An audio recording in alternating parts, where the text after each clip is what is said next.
G'day everyone, Goober here with another Torchlight Infinite Season SS7 video.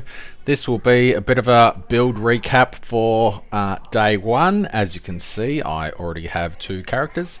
I have a level 81 Boom Moto. Let's quickly have a look at this failure of a character. I'm not saying it's bad, but it is not good. So, quick damage check for a Boom Moto. I don't know why I'm moving around. I don't really need to. Does around about 300, 400, sometimes up to 700,000 DPS at level 81, which in Time Mark 5 feels pretty darn horrible. Let's go check out a quick map, I guess. Let's see how this feels in a map. This is in T7, which is not this character. This character is stuck in about T4. So let's just quickly run through a map and see if you can figure out... Oh, that's switched around. That needs to be that. So it's not entirely garbage, but compared to what you're about to see on the other character in a far higher time mark. So these elites are giving me a bit of trouble. I'll kill them one day and they're dead. Yeah, cool. Alright, let's keep going. Feels pretty fast because I got God of War going. I'll just skip everything and get to the boss so you can see the insane boss damage of Boom Moto. I wanted to try the Machine Lord Helmet, however it is currently 200 Flame Elementium. So this is Boom Moto boss damage in T4. I'll just go AFK and maybe go have a sleep. Come back tomorrow when it actually dies.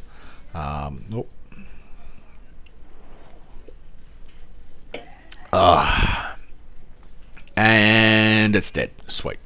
So pretty good damage, not gonna lie. So that is the Boom Moto. My gear is not good at all. I've had a pretty decent horn ring drop. I had a pretty decent pair of Mind Infusion boots drop. The rest is not good. But I was unable to really farm to get good stuff. Like that ring's not totally terrible. My weapons are pretty bad, but I was unable to farm in a, I guess in a good mindset. I was farming, however, I was having a pretty miserable time doing it.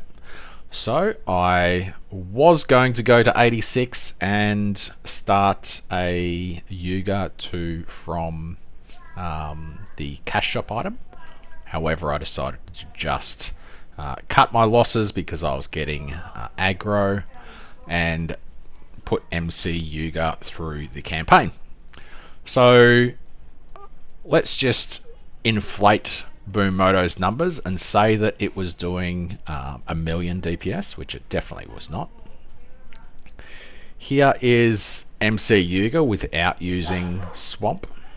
So just casually does 70, 100 million DPS. Tap Swamp and just explode a little bit here.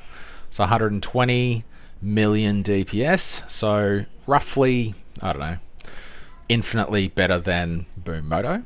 My gear is good, however, that's just because I was able to farm on this character. So MC Youga is very smooth. I'll just chuck this back on T7 and show you a quick maparoonie. So I'm not juicing or anything like that. Apparently I don't have the survival for it. But my gear, I'll quickly show you. I've been able to craft gear, T4, T2, T3. I just crafted those actually. I still don't have a belt basically. My rings are not great. T3, T4 is not bad. It's got armor on it and damage, but actually doesn't really do much for the build, to be honest. But my weapons are quite nice. I've got a nice reap there, reap duration, erosion, affliction, dot, int, and my other weapon is the same. So pretty decent weapons, honestly. I did use this weapon here. I got this at level 6, level 7, something like that, and that carried me to time mark 4, which is insane because the life regen on that just keeps you alive through everything. Oops, actually cast, what am I doing? I switched this, so I'm thinking I'm dashing, but I was just casting a skill. So, oh, this is the first time I've seen cube in a map, so that's pretty cool. An extra boss there as well. Not a great showcase because I was distracted. I haven't been seeing too many bosses. I only just got to time mark 7 as I was playing on my mobile phone. But you just charge through the map. I took off God of War so I could focus farm on some black sail to get some currency up. So I'm not as speedy as I was on the Boom Moto one, but that was artificially inflated from the God of War. So MC Youga playstyle is very relaxed, very chill, and runs exceptionally well on the mobile phone, especially with the auto aim of Shadow Shot. Works quite well. So that enemy will just drop a couple of shadow shots under him, and the damage from that will take care of business. So yeah, it's very smooth, it's very easy to play, and it is again a fantastic starter as you are able to farm up currency to try out whatever other characters you want to play. Now there are quite a few good starters this season, which is great. I'll go over those in a second. You just got to remember to recast your mind control after each menu, or when you go into your inventory or something, to interrupt the cast. So as long as you do that, it's all good. Auto covet. I was going to see if that did something, but I only had one, so it wasn't good enough. So my farming strategy now will be black sail, just running with quantity and rarity on everything to try and get some memory thread drops and stuff. Memory scraps are selling really quite well. 0.1 each. You can get 70 plus of these in a black sail boss, so that is, you know, 7 flame elementium, which is really quite nice. These are selling quite well, 0.2 each. They were 0.4 last season, still doing pretty good. And if you have excess Netherrealm resonance, that's selling quite well as well. I've already sold about 500 and I've got another 200, so you get a lot of them. I dare say now that I'm in time mark 7, I should be able to start you know, using these and gaining more than I'm using, which should be pretty sweet. My first 2 flame elementium that I got a epic memory thread and I sold it for 2. These ones aren't worth so much, they're worth less than memory scraps. But anyway, that's enough on that stuff. Crafting is the same as last season. It's very simple, very easy to do. If I had a belt, I would just show you. But I don't. I might actually... I'll probably buy a belt, because there is that legendary belt that's quite nice. But anyway, I'll just quickly go over the skill trees and stuff. So if you're playing MC Youga, you can see what I am using. I am following a build guide that was on the Asia server. It's just this T7 Trav 140mm done. That's what they were using. 140mm DPS is quite nice. I have made a couple of minor tweaks to it because I like energy shield charge and max ES, and I'll be going for that for an extra 16%. But going through basic nodes of dot damage, persistent skill level, dot damage, and additional damage to life is really quite nice. We have Windwalk there. and Forbidden Power for the 40% additional erosion damage. The resistance isn't great, but we can easily switch to Blur gains additional dot damage later if we need the extra tank. Onto Psychic, we have Affliction. 30% Affliction effect is impossible to go past. And Reap Purification to reap all damage. We have dot damage there. We haven't gone with the skill effect duration just yet, maybe later when we get more points. 72% damage to enemies under crowd control effects.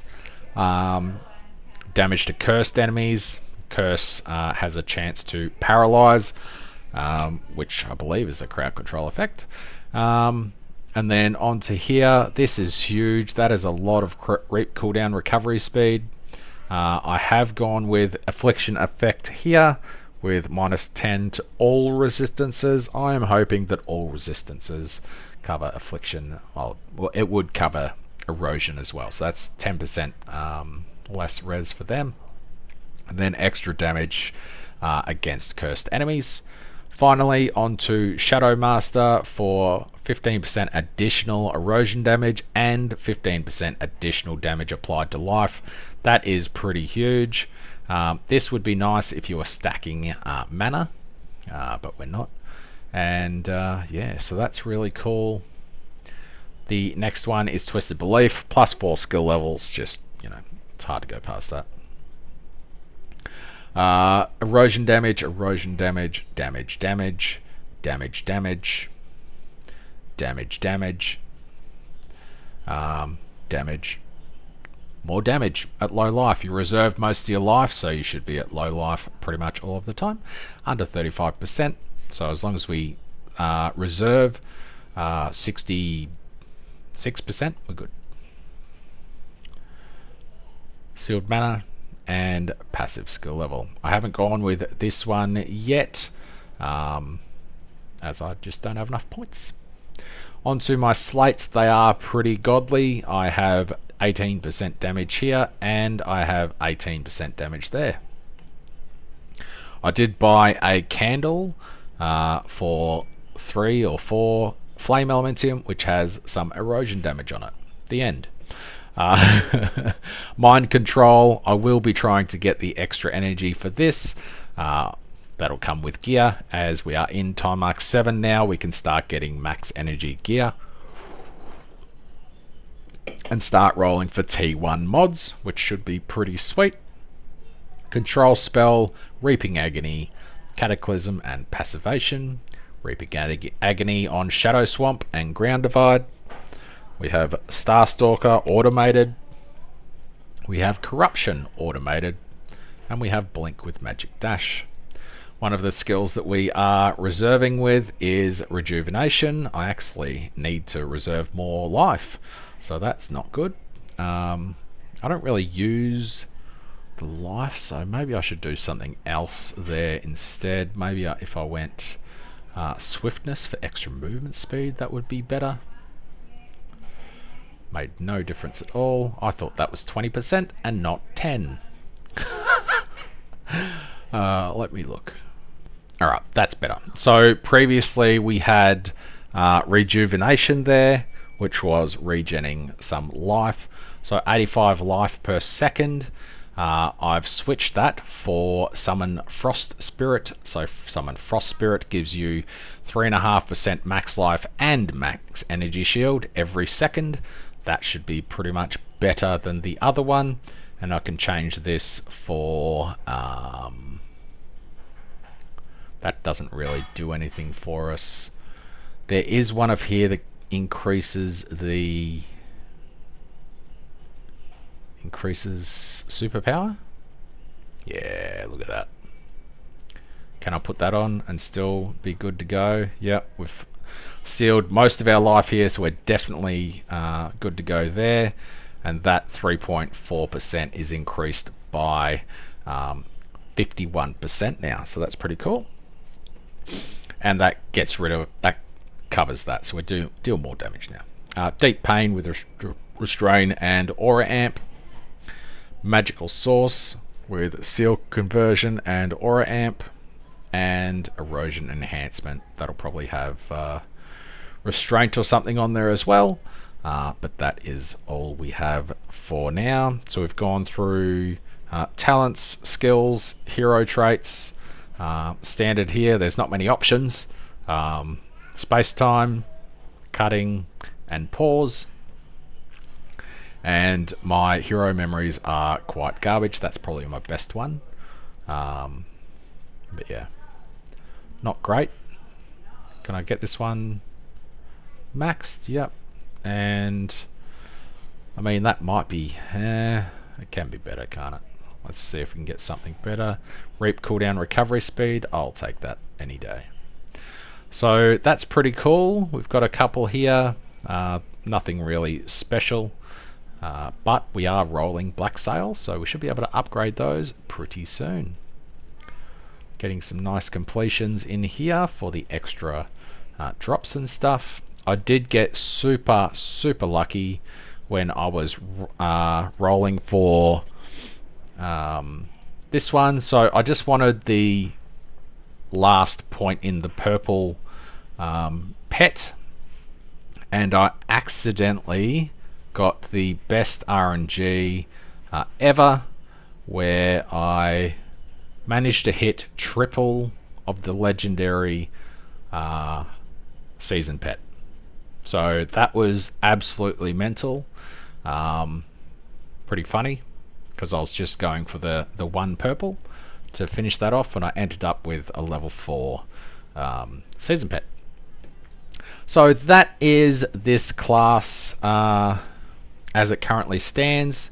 Some decent weapons, some rings that are pretty garbage, a belt that is absolutely garbage, a necklace that dropped in the campaign. I did buy the Twilight Vestments for 2. I did buy the King's Boon for 2. And yeah, so easy farm of time mark 7. Should be able to make some farming videos now, and hopefully everyone else is having a good start of the season. Just a quick look at the hero rankings. This is what I love to see in a game. It's a little bit more weighted now. However, we've got Selena number 1, Iris 1 number 2, Iris 2 number 3, Youga2 number 4. Last season, the top 100 were just Selena. This season, there is far better build variety.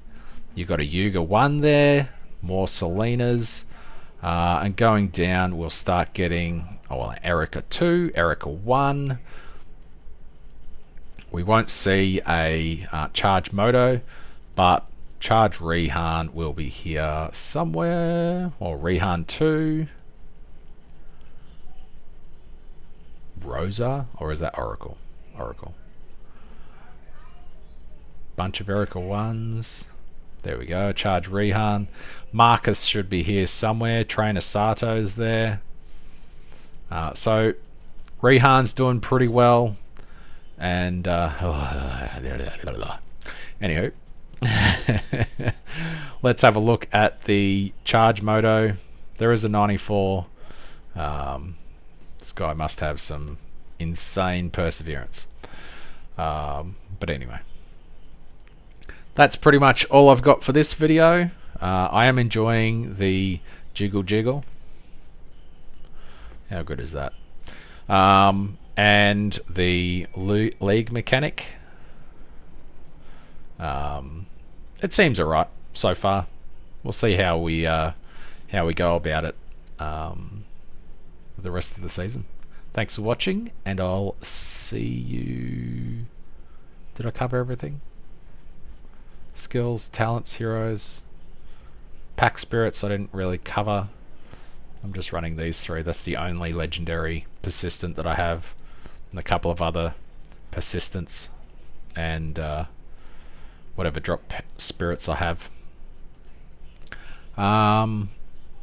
Yep, that's all I got. Thanks for watching. See you in the next one. Cheers.